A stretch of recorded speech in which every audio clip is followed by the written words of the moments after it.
Okay, so if you are looking for a place to stay this summer, papatapos na ang summer. So, meron tayong bagong lugar dito sa May Bangbangulan, ang Veronica Sunset View. So, this is the best place where you can view the sunset. Meron silang part na ganito. Yan o. Kitang-kita mo talaga yung sunset dito. Walang harang. And nakikita mo rin yung kalawakan ng dagat ng buong San Fernando City. Yan o. And syempre may pa-overnight stay rin sila. Yun yung ino-offer nila na services.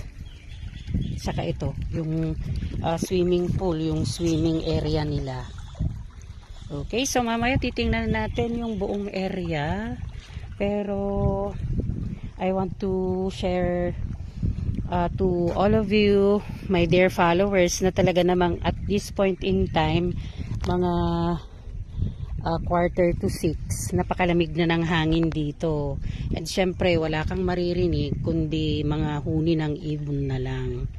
So, nakita ko ito sa pinost ng kapatid ko at very happy to know na ang may-ari nito ay ang anak yata or mismong si Elma, yung classmate ko, yung may-ari ng April Joy. Okay? So, dito, yan. May upuan ka kung gusto mong panoorin ang sunset. And syempre, may mga duyan sa baba. May duyan. At doon, kung halimbawang nag-avail ka ng services ng mga rooms sa loob, napakaganda ng place sa first floor and second floor in order for you to view the sunset. Okay, ang kanilang infinity pool ang tawag dito. Okay, pwede ito sa night swimming. And while you are swimming in their infinity pool, syempre, kitang-kita mo ang buong San Fernando City. So, located nga pala ito sa Bangbangulan. Okay, parang 4 kilometers from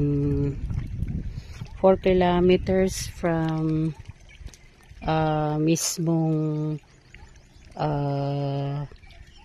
from Baxil Ridge. 4 kilometers from Baxil Ridge. Okay, so yon. Merong doon. Tingnan natin yung pan nila.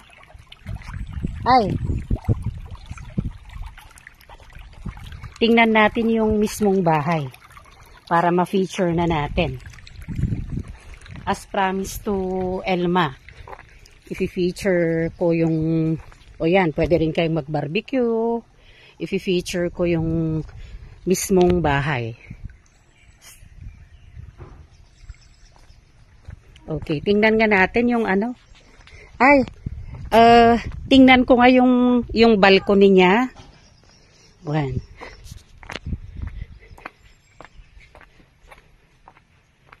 So, ito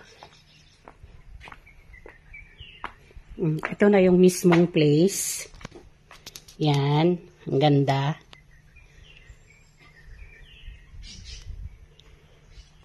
So, as you enter, ito yung bubungad sa inyo. Okay. Merong sala dito wherein you can rest. Talaga namang after long days of work ay talagang marerelax kayo pagdating ninyo sa lugar na ito. Okay? So, napakaganda. Ang ganda dito. Ang ganda dito. Ang ganda. Ito na talaga yung part na sobrang ganda. Kasi you you can relax here in their mini hammock. Pag nandun ka sa pool, mas okay pa yung mas okay pa yung place. Mas okay pa dito. Mas nakaka-relax pa yung view dito. Medyo against the light na lang. Okay, yan.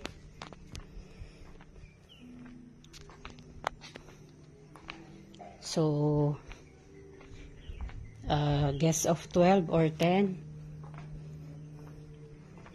If you want to come here with your friends. And you want to engage with the nature. You really want to be with nature.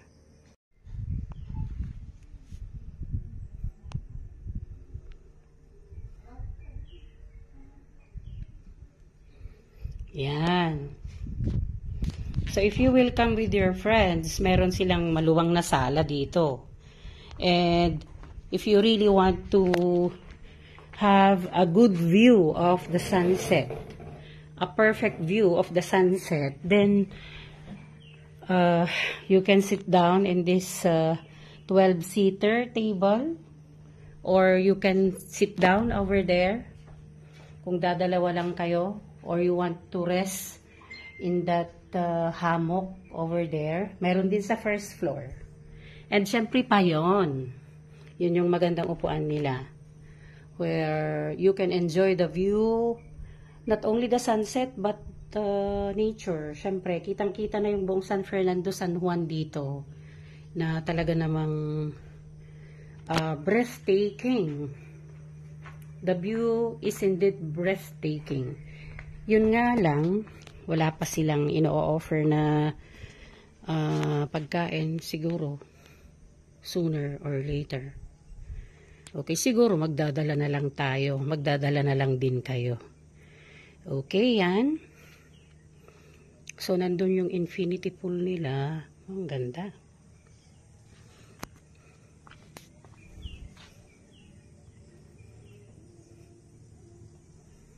Yan.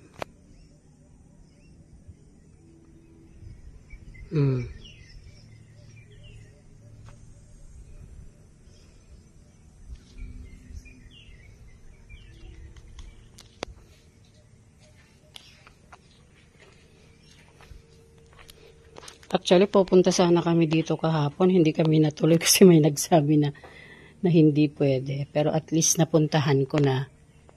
And Sister Elma, this is my treat to you for Mother's Day.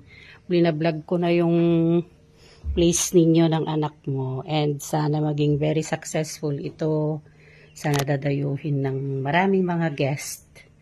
Maraming mga tao. I know na siguro mas lalaki pa ito. Kasi nga, it's a different kind of experience din to come here.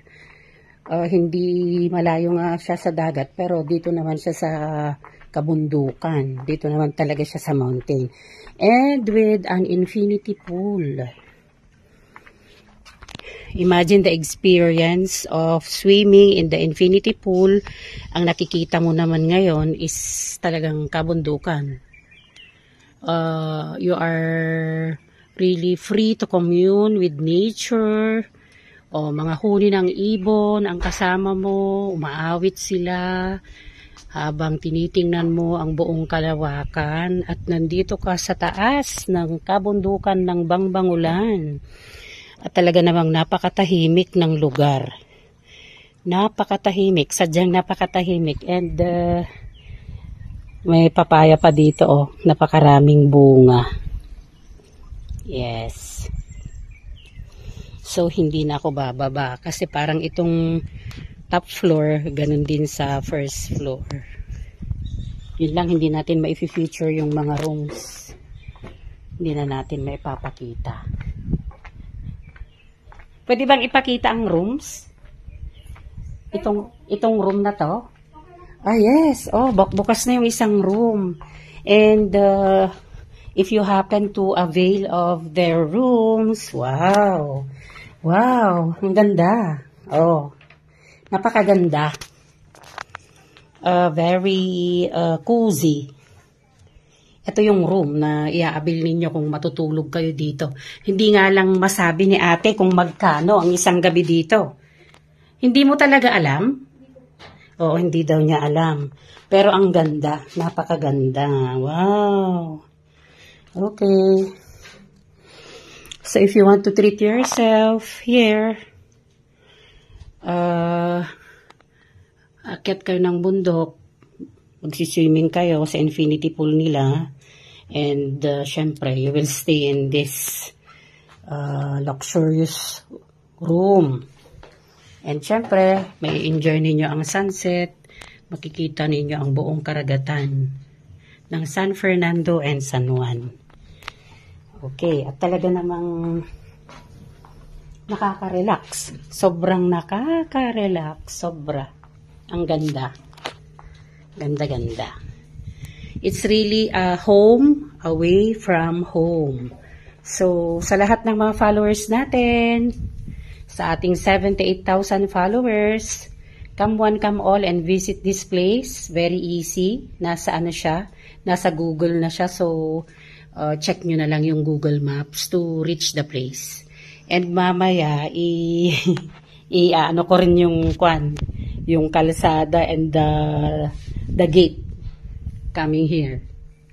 Iko-kompleto ko. Para mas ano. Okay, so thank you very much kasi nakita na natin at ma-enjoy natin today yung sunset dito.